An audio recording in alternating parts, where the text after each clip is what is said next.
स्वागत दोस्तों आप सभी का एक बार फिर the civil point institute Indore में। आशा करता हूं आप सब बहुत अच्छे होंगे। तो मध्य प्रदेश लोक सेवा आयोग की तरफ से प्राचार्य प्रथम श्रेणी, उप संचालक, प्राचार्य द्वितीय श्रेणी एवं सहायक संचालक के पदों पर इंजीनियर्स के लिए स्पेशली भर्ती आई हुई है। ठीक है, यह विभाग है आपका मध्य प्रदेश के तकनीकी शिक्षा, कौशल विकास एवं रोजगार विभाग हेतु। ठीक है, इससे पिछले वाले वीडियो के अंदर हमने इसमें डिटेल में बात करी थी नोटिफिकेशन के रिगार्डिंग, क्या एलिजिबिलिटी है और कितने पद हैं किस किस डिपार्टमेंट के अंदर, वो सब अपन ने पिछले वीडियो के अंदर बात करी थी। ये उस वीडियो को देखने के बाद बस एक ही सवाल था सभी के मन में कि सर इसका सिलेबस क्या और एग्जाम पैटर्न क्या होगा। ठीक है, स्टार्ट करते हैं। जो आपकी डिमांड थी, आज सिलेबस लेकर के आया हूं डिटेल के अंदर, क्या सिलेबस रहेगा, किस तरीके से आपका एग्जाम होगा, सारी चीजें आज इस वीडियो के अंदर। चलिए शुरू करते हैं। ठीक है, जो भी आपकी पिछली वीडियो के अंदर डाउट थे उसको भी लास्ट में ले लेंगे। ठीक है, कुछ एलिजिबिलिटी से रिलेटेड आपके डाउट थे वो भी अपन लास्ट में ले लेंगे। पहले समझ लीजिए इसका सिलेबस क्या है। ठीक है, तो देखिए जो भी आपके सामने पोस्ट दिख रहे हैं ना, जो भी आपके सामने ये पद दिख रहे हैं, ये 4 पद हैं बेसिकली। ठीक है, सभी के लिए एक ही कॉमन पेपर होना है और सभी के लिए एक ही सिलेबस है। ठीक है, आप देख सकते हैं, अगर ये मैं आपके सामने मैंने ये नोटिफिकेशन ओपन कर रखा है, इसमें अगर आप योग्यता देखते हैं तो योग्यता सभी के लिए अलग अलग है। जैसे अगर प्राचार्य प्रथम श्रेणी की बात करूं तो यहाँ पर आपके पास बीटेक की डिग्री या डिप्लोमा होना चाहिए। अगर आपकी बीटेक की डिग्री है तो 2 साल का एक्सपीरियंस होना चाहिए, अगर डिप्लोमा है तो 7 साल का एक्सपीरियंस होना चाहिए। उप संचालक के लिए भी सेम कहानी है, सेम एक्सपीरियंस और सेम आपका बीटेक डिप्लोमा। प्राचार्य द्वितीय श्रेणी के लिए अगर आपके पास सिंपल बीटेक है, फ्रेशर हो, बीटेक कंप्लीट, समझिए मेरी बात को। बहुत सारे लोग इस डाउट में हैं कि सर हमने हमारा बीटेक रनिंग है, हम क्या कर सकते हैं? नहीं कर सकते भैया, बीटेक कंप्लीट। ठीक है, आपके पास डिग्री आ जानी चाहिए तो आप एलिजिबल हो। और साथ में अगर डिप्लोमा है तो डिप्लोमा के साथ 5 साल का एक्सपीरियंस। बीटेक वालों के लिए प्राचार्य द्वितीय श्रेणी में एक्सपीरियंस नहीं मांगा गया है। इसके बाद देखिए सहायक संचालक की बात करता हूं, इसके अंदर भी सेम कहानी है। डिप्लोमा वालों के लिए 5 साल का एक्सपीरियंस है, बाकी बीटेक वालों के लिए एक्सपीरियंस नहीं है। आपको दिख रहा होगा 4 अलग अलग प्रकार के पोस्ट हैं, लेकिन जो इसका सिलेबस है वो ओवरऑल सेम है, एग्जाम भी सेम होगा। डिवाइडेशन जो होना है केवल इनके एक्सपीरियंस के बेस पर होना है। ठीक है, तो अब स्टार्ट करते हैं इसमें सिलेबस एनालिसिस करना। पहली चीज चलते हैं सिलेबस के अंदर। देखिए ये आपका पहली चीज तो पेपर का पैटर्न है। पैटर्न मतलब 50 अंक। जैसा कि आप एमपीपीएससी असिस्टेंट इंजीनियर की तैयारी कर रहे हैं तो इससे पहले वाले वीडियो के अंदर मैंने उसका नॉन-टेक का डिटेल एनालिसिस किया था, वही सेम नॉन-टेक आपका आना है। ये 50 क्वेश्चन आने हैं, एक क्वेश्चन 3 नंबर का, मतलब 150 नंबर का आना है। ठीक है, ये खंडा के अंदर मध्य प्रदेश राष्ट्रीय अंतरराष्ट्रीय स्तर का सामान्य ज्ञान एवं कंप्यूटर आधारभूत प्रश्न, वो सेम, उसमें कोई परिवर्तन नहीं। बात करते हैं दूसरा वाला। देखिए दूसरा क्या है, इंजीनियरिंग, कौशल विकास और व्यावसायिक प्रशिक्षण। ठीक है, ये हमारा दूसरा पार्ट है जो कि 100 क्वेश्चन यहां से बनेंगे। ठीक है, ये होगा आपका 300 नंबरों का। टोटल आपका देखें तो 450 नंबरों का पेपर, सेम 1/3 की माइनस मार्किंग है। 3 नंबर के क्वेश्चन है, टोटल 150 क्वेश्चन मिलेंगे। ओएमआर सीट पर पेपर होगा। 50 को नंबर आपके साक्षात्कार यानी इंटरव्यू के, टोटल 500 नंबर पर आपकी मार्किंग होगी। इसी के बेस पर आपका सिलेक्शन होगा। ठीक है, ये कहानी टोटल एग्जाम पैटर्न की, ऐसा आपका एग्जाम होना है। अंतर क्या है असिस्टेंट इंजीनियर से? सिर्फ इस पार्ट का अंतर है। खंड आ एकदम सेम है, खंड बा के अंदर इंजीनियरिंग, कौशल विकास और व्यावसायिक परीक्षण। आप समझिए बात को। देखिए पिछले वाले वीडियो के अंदर कहा था कि आपकी किसी भी विभाग से इंजीनियरिंग है, आपने इलेक्ट्रिकल से करा, इलेक्ट्रॉनिक से करा, कंप्यूटर से करा, सिविल से किया, मैकेनिकल से किया, सारे ये ब्रांच एलिजिबल है। ठीक है, तो फिर जो सिलेबस होगा वो भी ऐसा ही होगा जो सबके लिए कॉमन होगा, है ना? ऐसा ही कुछ कुछ सिलेबस है। चलिए स्टार्ट करते हैं। इसके अंदर कुछ कुछ डिटेल दी हुई है, माइनस बता दिया मैंने, 1/3 की माइनस मार्किंग होती है। ठीक है, मतलब 3 नंबर मिलेंगे सही पर और 1 नंबर कटेंगे। ठीक है, बाकी सब सही है। चयन प्रक्रिया मैंने बता दी, ओएमआर शीट के माध्यम से पेपर होना है। चलते सीधे सिलेबस के अंदर। सिलेबस है आपका ये। ठीक है, खंड आ वाला पार्ट वही सेम है जो आपका एमपीपीएससी ए का नॉन-टेक होता है, सब कुछ वही सेम। उसके अंदर एक शब्द भी परिवर्तित नहीं है। ठीक है, एकदम 100% वही सेम है। ये 5 टॉपिक है आपके, 50 नंबर यहाँ से आएगा। अभी किस नंबर से कितने क्वेश्चन आएंगे, जैसा यहाँ पे आता है ए के अंदर वैसे वैसे यहाँ पर भी आएगा। 10-10 नंबर के सारे आएंगे। डिटेल एनालिसिस आप पिछले वाले वीडियो के अंदर देख सकते हो। देखिए अगला है। ठीक है, आप समझिए ये वाला पार्ट जो आपका आ है। ठीक है, ये तो वही वाला हो गया, इंग्लिश वर्जन है इसका। ये वाला पार्ट बा की बात करते हैं। ठीक है, ये देखिए सबसे पहले क्या है, engineering, skill development and vocational training. यही वाला पार्ट है जो सबको सबसे अलग है। ठीक है, मतलब ये सबके लिए जनरल है, सबके लिए सेम है। देखिए national and international scenario of skill development. ठीक है, स्किल डेवलपमेंट के लिए ये सारे हैं। पहला vocational education system in India, current national policy on skill development in India, objective and need for skill development in India, recommendation of various committees on vocational education, scope of skill development. ठीक है, ये basically अगर देखा जाए तो किसी exam के लिए वैसे पर्टिकुलर पढ़ाया नहीं जाता, बट आप चूंकि आपकी जो वैकेंसी पोस्ट है ये प्रिंसिपल की है, इसलिए आपको ये चीजें पता होनी चाहिए। ठीक है, ये वैसे किसी एग्जाम के अंदर नहीं पूछा जाता है। असिस्टेंट डायरेक्टर की जो पोस्ट है ये आती है हर बार एमपीपीएससी के थ्रू अलग अलग विभाग के लिए। इस बार ये तकनीकी शिक्षा विभाग के लिए प्रिंसिपल की पोस्ट है, इसलिए ये चीजें इसके अंदर ऐड करी गई हैं। ठीक है, तो ये वाला इसका फर्स्ट पार्ट हो गया। दूसरा पॉइंट अगर बात करता हूं मैं, status of vocational education in Madhya Pradesh. Vocational education का क्या स्टेटस है? Technical and vocational education system in the state, world bank assist ठीक है, assisted and externally aided project in skill development phase, purpose, outcomes and the project taken up so far for skill development, ये दूसरा point हो गया। Various policies and programmes of the state government for skill development, क्या क्या various policies है, ये basically Madhya Pradesh की। पहले तो आपको क्या है वोकेशनल एजुकेशन के बारे में एक ओपन पूरा आइडिया रखना है कि क्या होता है एजुकेशन सिस्टम इंडिया का, कैसे चल रहा है, ठीक है। नेशनल पॉलिसी क्या कहती है स्किल डेवलपमेंट पर इंडिया की, ठीक है। इसके बाद ऑब्जेक्टिव क्या है इसका, फिर उसके बाद रिकमेंडेशन कमिटीज की क्या है और स्कोप क्या है, ये पहला पॉइंट हो गया। दूसरे के अंदर फिर आपको मध्य प्रदेश फोकस्ड पढ़ना है कि technical and vocational education system क्या है स्टेट का, यानी कि अपने मध्य प्रदेश का। वर्ल्ड बैंक किस प्रकार से असिस्ट करता है aided project in skill development की, उसका फेज क्या है, पर्पज क्या है, आउटकम क्या है, project taken up to so far for skill development. Various policies and programmes of the state government for skill, क्या क्या प्रोग्राम चलाए गए हैं स्किल डेवलपमेंट के लिए स्टेट के द्वारा। Enhancement of employability, industry institute, engage role of training and placement officer, entrepreneurship development and program, ये आपका थर्ड पॉइंट है, ठीक है। फोर्थ पॉइंट है regulatory body of technical education, all India council of technical education, ठीक है, and national council for vocational education and training, ठीक है। इनके बारे में आपको पढ़ना है। तो ये तो आपका दूसरा पार्ट हो गया। ये जो 3-4 पार्ट है ना, ये जनरली अगर देखा जाए तो किसी एग्जाम के अंदर आप यूपीएससी दो, यूपीपीएससी दो, वहां पर नहीं पूछे जाते हैं। कुछ कुछ पॉइंट आपको ऐड मतलब मिल जाएंगे कॉमन, जो उनके मेंस में रिटन एग्जाम पे पूछ लेते हैं। बाकी जो इतनी डेप्थ है इसके अंदर, इतना नहीं पूछा जाता है। इसके लिए आपको सेपरेट मतलब पूरा रिसर्चेबल कंटेंट, वैसे किसी के अंदर आपको रिसर्च भी मतलब कोई ऐसा कंटेंट भी यहाँ पे नहीं मिलेगा जो सारी चीजें आपको लिखी लिखाई कहीं पर मिल जाए, ठीक है, वोकेशनल ट्रेनिंग से रिलेटेड या वोकेशनल एजुकेशन से। यहाँ पर पूरा रिसर्च करके ही आपको पढ़ना पड़ेगा। ओके, आगे देखते हैं। Academic and administrative management, organisation structure of government IITs, reporting system, reporting authorities and general administration, ठीक है। इसके बाद एनालिसिस, विजन, मिशन, गोल्स, फिर इसके बाद strategic planning, internal external environment management, resource mobilisation, library management, maintenance of academic facilities, ठीक है, problem solving techniques, ठीक है। इसके बाद है आपका personal management, value analysis, faculty norms, ठीक है। इसके बाद Madhya Pradesh civil service rules, ठीक है। ये सारे हैं आपके थर्ड के अंदर। मतलब यहाँ पास आपको एकेडमिक एंड एडमिनिस्ट्रेटिव मैनेजमेंट पढ़ना है बहुत अच्छे तरीके से। किस तरीके से एकेडमिक और एडमिनिस्ट्रेटिव में चलता है, ठीक है, सिस्टम, ये आपको यहाँ पास पढ़ना है, ये मैनेजमेंट पढ़ना है। ये 3 टॉपिक स्टार्टिंग से हो गए, ठीक है। इसके बाद है आपका skill development schemes. Skill development के अंदर क्या है, various skill development scheme run by central and state government like craftsman training scheme, मतलब कौन कौन सी स्किल डेवलपमेंट स्कीम चलाई जा रही है सेंट्रल के द्वारा और स्टेट के द्वारा, ये आपको पढ़ना है, ठीक है। इसके बाद प्रधानमंत्री कौशल विकास योजना, आपने सुना होगा इसके बारे में। फिर इसके बाद नेशनल स्किल क्वालिफिकेशन फ्रेमवर्क है। इसके बाद स्टेट स्किलिंग स्कीम्स है। तो इन सारी स्कीम्स के बारे में आपको बहुत अच्छे से पढ़ना है।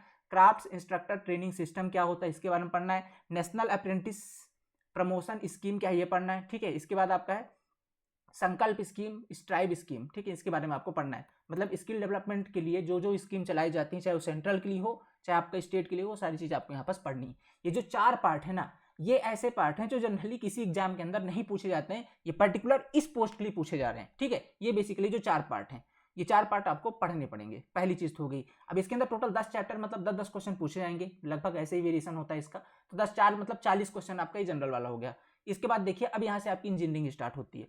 Engineering mechanics and engineering drawing, ठीक है। इंजीनियरिंग मैकेनिक्स पहली बात समझिएगा, ये सबके लिए कॉमन है। आप किसी भी ब्रांच से आपको सारे सब्जेक्ट पढ़ने, ठीक है, सारे सब्जेक्ट मतलब सारे टॉपिक इसको आपको कवर करने, एक ही सिलेबस है।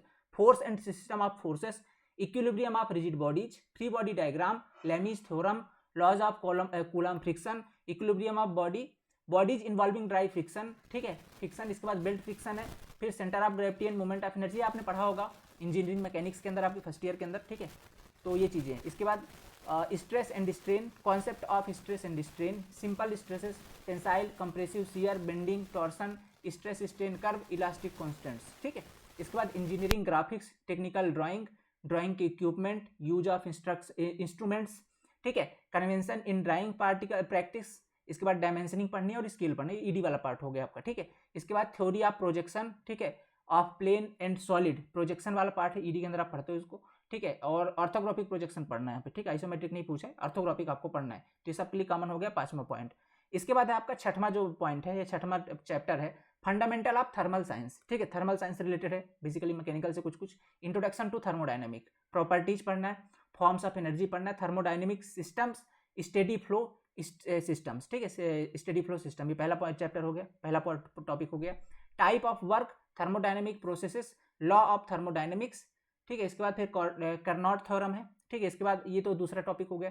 तीसरा आपका concept of enthalpy and entropy वाला, ठीक है। इसके बाद आपका introduction of IC engines, 2 4 stroke SI and CI engines, auto cycle, diesel cycle, ठीक है, ये आपको पढ़ना है। इसके बाद आपका basic idea of refrigeration and air conditioning cycle. तो ये टोटल आपके कितने हैं, 5 चैप्टर हैं फंडामेंटल ऑफ थर्मल साइंस के अंदर। बेसिकली मैकेनिकल वाला पार्ट हो गया, ठीक है। इसके बाद basic knowledge of workshop science, ये वर्कशॉप आपने निश्चित तौर पर अपने प्रैक्टिकल के दौरान किया होगा, अपने कॉलेज में किया होगा, इन सबको पढ़ना है। वर्कशॉप का बहुत बड़ा सिलेबस इसके अंदर। मेजरिंग इंस्ट्रूमेंट आपको पढ़ना है, गेज के बारे में, ठीक है, जो भी आपने वहाँ पे इंस्ट्रूमेंट यूज करा है। Introduction to manufacturing process, basic terminology used, material properties and their application, different engineering materials properties, nomenclature, basic of heat treatment, ये पहला चैप्टर। इसके बाद फिटिंग, फिटिंग में क्या कहेगा, इंस्ट्रूमेंट का, टूल यूज इन फिटिंग, कौन कौन से यूज करते हैं, मैंने बनाया होगा फिटिंग के लिए, प्रॉपर फिटिंग के लिए कौन कौन से अपन टूल यूज करते हैं, उसके बारे में सारा। Measuring and marking, sawing, filing, tapping and die, introduction to drill, ठीक है, ये हो गया। वेल्डिंग की बात करता हूँ तो ब्रीफ इंट्रोडक्शन वेल्डिंग के बारे में सबसे पहले पढ़ना है, ठीक है, ये वेल्डिंग वाला पार्ट। पहला था अपना मेजरिंग इंस्ट्रूमेंट के ऊपर, दूसरा था फिटिंग के ऊपर, तीसरा वेल्डिंग के ऊपर। वेल्डिंग में आपको ब्रीफ इंट्रोडक्शन पहले पढ़ना है, वेल्डिंग का क्या कॉन्सेप्ट है, कैसे होता है, इलेक्ट्रिकल आर्क गैस वेल्डिंग क्या होती है, इक्विपमेंट और प्रोसेस के बारे में, सोल्डरिंग क्या होती है, and brazing process, types of seat, ठीक है, फेरस और नॉन फेरस सीट के बारे में, standard seat size and there measurement, tools used in seat metal, ठीक है। इसके बाद है आपका मेटल कटिंग। मेटल कटिंग के अंदर आपका introduction, classification of machine, tools and cutting tools, basic operation on lathe, ठीक है। इसके बाद क्या आपका ड्रिल है, ड्रिलिंग है, सापर में मिलिंग है, कटिंग टूल मटेरियल है, वर्क होल्डिंग है, work holding device, cutting parameters that is speed, feed and depth of cut, ठीक है, ये आपको निकालने हैं इस पे। ये आपके किसके हो गई, मेटल कटिंग की बात हो गई। इसके बाद बात करते हैं कास्टिंग की, 5वां चैप्टर आपका इसका कास्टिंग का है। पैटर्न्स टाइप, ठीक है, moulding sand and its properties, casting process and defects, ये टोटल आपका टोटल क्या है, वर्कशॉप वाला पार्ट, ठीक है। Knowledge on workshop science, okay, ये आप सबने पढ़ा होगा अपने इंजीनियरिंग के दौरान, ठीक है। इसके बाद आता है आपका 8वां चैप्टर। 8वां चैप्टर है आपका बेसिक इलेक्ट्रिकल इंजीनियरिंग साइंस, ठीक है। अब बेसिक इलेक्ट्रिकल साइंस वाला पोर्सन है, इसमें आपको पूरी इलेक्ट्रिकल इंजीनियरिंग का एक निचोड़ कह सकते हो आप। नेटवर्क लॉज एंड थ्योरम्स है, नेटवर्क लॉज के और थ्योरम वाले चैप्टर से आपको देखेंगे। तो network laws for DC network, Kirchhoff का नियम है, ठीक है। इसके बाद नेटवर्क एलिमेंट्स है, सुपरपोजिशन थ्योरम है, ठीक है। इसके बाद थेवेनिन्स एंड नॉर्टन्स थ्योरम है, मैक्सिमम पावर ट्रांसफर थ्योरम है, सिंगल फेज एसी सर्किट, ये दूसरा चैप्टर हो गया आपका। Single phase EMF generation, form factor, peak factor, RMF value, average value, phasor diagram, resistive, inductive and capacitive circuits, AC serials and parallel circuits, analysis of simple RLC series circuit, ठीक है, resonance, Q factor, 3 phase AC circuit, general relation, ठीक है। तो ये आपका हो गया दूसरा चैप्टर। अब लगभग सारा निचोड़ी कुल मिलाकर इलेक्ट्रिकल इंजीनियरिंग का। Magnetic circuit and transformer, analogy between electrical and magnetic circuits, magnetic circuit, BH curve, hysteresis loop. इसके बाद है आपका इंडक्टेशन, ठीक है, inductance in series and parallel, ठीक है, hysteresis and eddy current losses. तो ये आपका चौथा है, ठीक है, तीसरा टॉपिक है। चौथा क्या है आपका, transformer, constructional detail, EMF equation, rating and phasor diagram on no load and loaded condition. इसके बाद है आपका इलेक्ट्रिकल मशीन में 3 phase induction motor construction, principle of working and their applications, electrical instruments, basic principle of moving iron, PMMC, ठीक है। इसके बाद है आपका dynamometer and induction type instruments. इसके बाद है torque equation, dynamometer type watt meter, ठीक है। तो ये टोटल आपका इलेक्ट्रिकल इंजीनियरिंग का निचोड़ है, ठीक है। आपको पूरी इलेक्ट्रिकल इंजीनियरिंग भी पढ़नी है, थोड़ा बहुत मैकेनिकल के बारे में भी पढ़ना है, ठीक है। अब बात कर लेते हैं थोड़ा सा इलेक्ट्रॉनिक एंड कम्युनिकेशन साइंस की, ठीक है। कुल मिलाकर के आप किसी भी ब्रांच से हो, आपको सारी ब्रांचेस की इंजीनियरिंग पढ़नी है, निचोड़ तो पढ़ना ही पढ़ना है। चाहे आप इलेक्ट्रिकल से हो तो भी आपको इलेक्ट्रिकल पढ़ना है, मैकेनिकल पढ़ना है, सिविल भी पढ़ना है, इलेक्ट्रॉनिक भी पढ़ना है, ठीक है। अब देखिए 9वां चैप्टर आपका इलेक्ट्रॉनिक इंस्ट्रूमेंट के अंदर रोल आपका इंपॉर्टेंस पढ़ना है, general purpose test instruments, CRO CRT, फिर इसके बाद है सीमो कंडक्टर, ठीक है, डायोड्स हैं एंड एप्लीकेशंस है, review of PN junction diode, आपने पढ़ा होगा इसको, फिजिक्स के अंदर पढ़ते थे अपन, ठीक है। इलेक्ट्रॉनिक वाले ज़्यादा इसे रिलेट कर पाएंगे, ठीक है। वीआई चैप्टर, ठीक है, वीआई है, फिर इसके बाद आइडियल डायोड है, टनल है, ठीक है। ऐसे करके आपके पहले चैप्टर देख सकते हो आप स्क्रीन पे, सिलेबस इतना ज़्यादा बड़ा है ना। इसके बाद देखिए क्या है, हाफ वेव है, फुल वेव है, ब्रिज है, ठीक है, रेक्टिफायर्स है। कुल मिलाकर के टोटल जो 5 चैप्टर आपको इसमें स्क्रीन पर दिख रहे हैं, इसको स्क्रीनशॉट लेके आराम से पढ़ लीजिएगा। ये आपके 5 chapter electronic and communication science है, ठीक है, इलेक्ट्रॉनिक एंड कम्युनिकेशन साइंस है, एक पूरा निचोड़ है आपके इलेक्ट्रॉनिक ब्रांच इंजीनियरिंग का। ओके, सब कुछ है इसके अंदर। कंप्यूटर नेटवर्क में आप देख सकते हैं लैन मैन वैन, नेटवर्क टोपोलॉजीज है, मोड्स है, आप डाटा कम्युनिकेशन है, introduction of internet and ITS, safeguard, router, switches, hub, bridges, सब कुछ इसके अंदर, ठीक है। तो ये चीजें आपका 9वां चैप्टर है। आपकी जो ब्रांच साहब 10वां चैप्टर पर है, सिविल इंजीनियरिंग, ठीक है। एक छोटा सा पार्ट 10 नंबर का सिविल इंजीनियरिंग भी आपसे पूछी जाएगी, 10 क्वेश्चन यहाँ से। Surveying instrument and their uses, various civil engineering survey. सबसे पहले सर्वेइंग इंस्ट्रूमेंट के बारे में, वेरियस सिविल इंजीनियरिंग में कौन से सर्वे यूज करते हैं, बिल्डिंग बायलॉज, बिल्डिंग ड्राइंग वाले पार्ट का आ गया, properties and test construction material like brick, cement, coarse aggregate, steel, मतलब सारी बिल्डिंग मटेरियल आ गई आपकी। इसके बाद unit of different property, fluid properties, type of fluid and type of flow, flow measurement, ये आपका फ्लूइड वाला पार्ट हो गया। इतना ही पढ़ना, जितना लिखा उतना ही पढ़ना। क्या क्या पहला यूनिट्स क्या क्या है फ्लूइड प्रॉपर्टीज की, ठीक है। इसके बाद टाइप ऑफ फ्लूइड कौन सा होता है, टाइप ऑफ फ्लो क्या क्या होते हैं, इसके बाद फ्लो मेजरमेंट कैसे करते हैं, बस इतना ही इसके अंदर, और डेप्थ में नहीं लिया है। कंस्ट्रक्शन मैनेजमेंट टेक्निक क्या क्या है, जैसे लाइक चार्ट है, पाइल स्टोन है, नेटवर्क है, CPM पार्ट हो गया, ठीक है। कंस्ट्रक्शन इक्विपमेंट क्या है, notice, invites, tender, administrative QC वाला पार्ट होता है, administrative approval, technical section and specification, ये वाला पार्ट हो गया आपका। इसके अंदर आपका CPM पार्ट और QC वाला पार्ट मिला जुला है, ठीक है। इसके बाद test on water and waste water, environment वाला स्टार्ट हो गया। इन्वायरमेंटल प्रोटेक्शन एक्ट क्या कहता है, source of air pollution, national clean air program, type of dam and canal, irrigation पे आ गए। Rainfall measurement, safe bearing capacity of soil, पहले यहाँ तक क्या आपका ये हाइड्रोलॉजी का टॉपिक हो गया। ये वाला आपका डैम और कैनाल, अब चूंकि लिख तो दिया टाइप्स ऑफ डैम और कैनाल, बट आपको केवल टाइप ही थोड़ी पढ़ना, थोड़ा बहुत उसके बारे में और पढ़ना पड़ेगा, ठीक है। सेफ बीरिंग कैपेसिटी सॉइल की निकालनी, सॉइल वाले पार्ट से। मेथड ऑफ बिल्डिंग एस्टिमेशन क्या क्या होते हैं, form use in public work department, कौन कौन से फॉर्म्स यूज किए जाते हैं पब्लिक वर्क PWD के अंदर। तो ये भैया कंप्लीट इसका सिलेबस, ठीक है। 10 टॉपिक है इसके अंदर, ओके, बस 10 टॉपिक हैं। अब देखिए 10 टॉपिक हैं, 100 क्वेश्चन बनने हैं, सीधी सी बात है, एक टॉपिक से 10-10 क्वेश्चन बनेंगे, ठीक है, एक टॉपिक से 10-10 क्वेश्चन। अब आपकी इस टोटल में से अगर आप सिविल इंजीनियर हैं तो आपका काम का सिलेबस, मतलब जो आपने पढ़ा होगा या पढ़ने सकते हैं, ये है आपका केवल 10 नंबर का, मतलब 10 क्वेश्चन, 20 नंबर का सिलेबस आपके हाथ में है यहाँ से, ठीक है। बाकी सारा सिलेबस एक जनरल सिलेबस है जो आपको इसकी तैयारी करनी पड़ेगी। जैसे अगर आप सिविल इंजीनियर्स हैं तो आपको पूरी बेसिक इलेक्ट्रॉनिक और कम्युनिकेशन साइंस पढ़ना पड़ेगा, साथ में आपको पूरा बेसिक इलेक्ट्रिकल साइंस पढ़नी पड़ेगी, बेसिक नॉलेज ऑफ वर्कशॉप का पढ़ना पड़ेगा, फंडामेंटल थर्मल साइंस पढ़नी पड़ेगी, ठीक है। इसके बाद आपका क्या है, इंजीनियरिंग मैकेनिक्स, ये तो पढ़ते ही मान लो ये भी आपके हाथ का, 20 नंबर आपके हाथ का है। बाकी जो ये 4 टॉपिक स्टार्टिंग से हैं ये तो सबको ही पढ़ने पड़ेंगे, क्योंकि ये किसी भी एग्जाम के सिलेबस में नहीं होता है, ये एकदम नया है। कोई फैकल्टी अगर इसे पढ़ाएगी तो पूरा रिसर्च करके इनकी वेबसाइट से ढूंढ ढूंढ करके इनका कंटेंट तैयार करना पड़ेगा, फिर इसे पढ़ाएंगी, ठीक है। तो ये है कंप्लीट आपका पार्ट बी का सिलेबस, जो कि आप यहाँ से 100 क्वेश्चन आपसे पूछे जाएंगे। 100 क्वेश्चन, एक क्वेश्चन 3 नंबर का, 300 नंबर का ये होगा, ठीक है। 300 नंबर का ये वाला पार्ट है, बाकी 50 क्वेश्चन जो ए के अंदर आपने पढ़ रखा है नॉन टेक्निकल, वो आपका सेम है, ठीक है। तो ये आपका कंप्लीट सिलेबस है। आप लोग सिलेबस की डिमांड कर रहे थे, सिलेबस आया है, बट सिलेबस देख के ही ना मतलब मजा ही आ गया, क्या गजब का सिलेबस है इसका, ठीक है। वेल डिफाइंड तो है लेकिन एक बहुत बड़ा दायरा है, ठीक है। आप कहेंगे सर इतना सिलेबस अगर हमें कवर करना है, क्योंकि सभी इसके लिए फ्रेशर है। आप ये बिल्कुल मत सोचे कि सर इसने ज़्यादा पढ़ रखा है, कोई पहले से तैयारी कर रहा हो।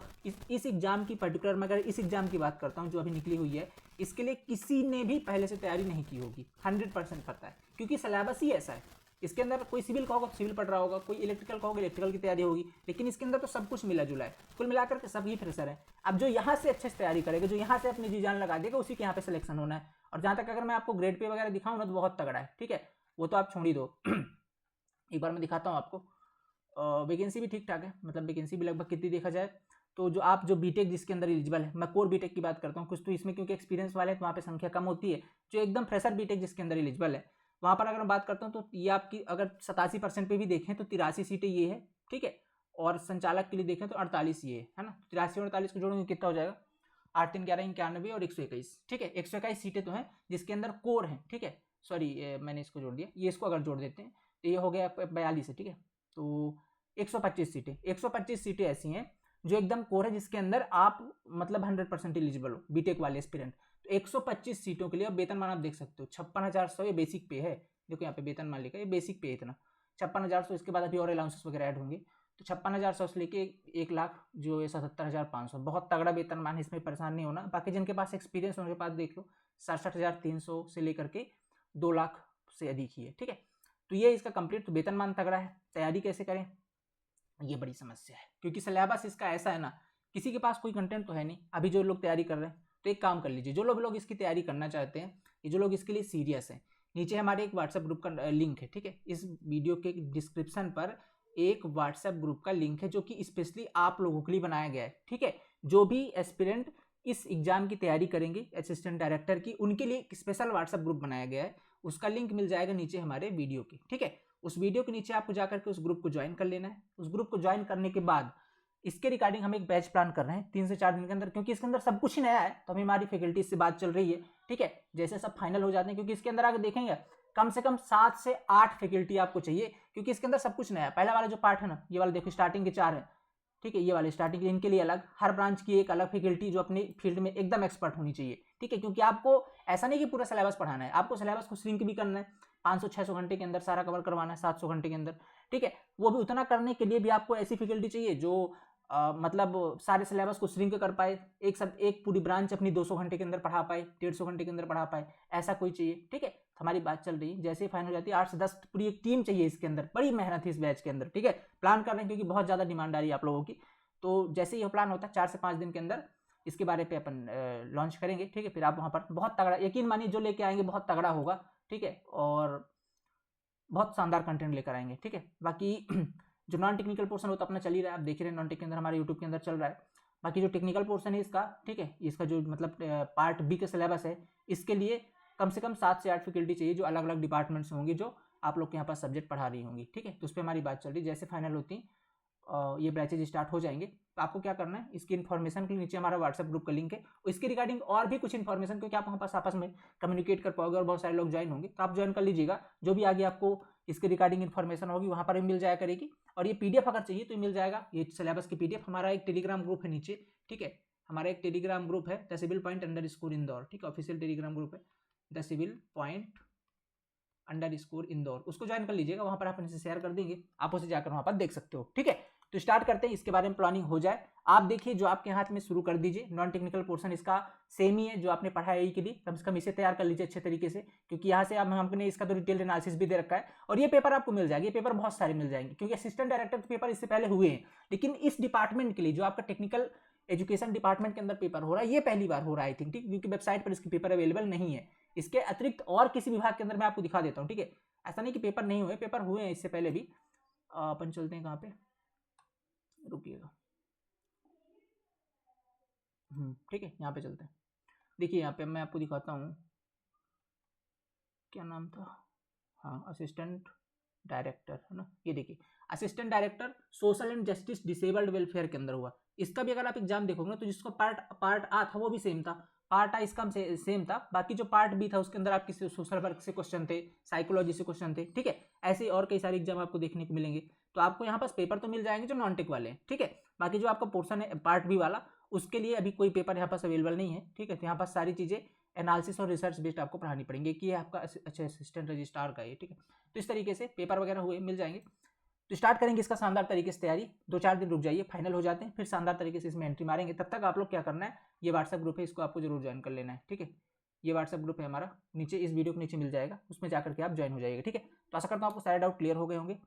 और डाउट यही था कि आपको एलिजिबिलिटी से रिलेटेड, तो फ्रेशर एलिजिबल है, लेकिन आपका कंप्लीट होना चाहिए बीटेक। 2 पदों के लिए आप एलिजिबल हो, नीचे वाले द्वितीय श्रेणी प्राचार्य और उप संचालक के लिए, ठीक है। और क्या डाउट था आप लोग का, हाँ बस यही है, इतना ही डाउट था ना। और कोई डाउट हो तो कमेंट बता दीजिएगा, उस पर फिर सेपरेट वीडियो अपन ले आएंगे, ठीक है। मिलते हैं अगली क्लास के अंदर। Thank you so much, have a nice day.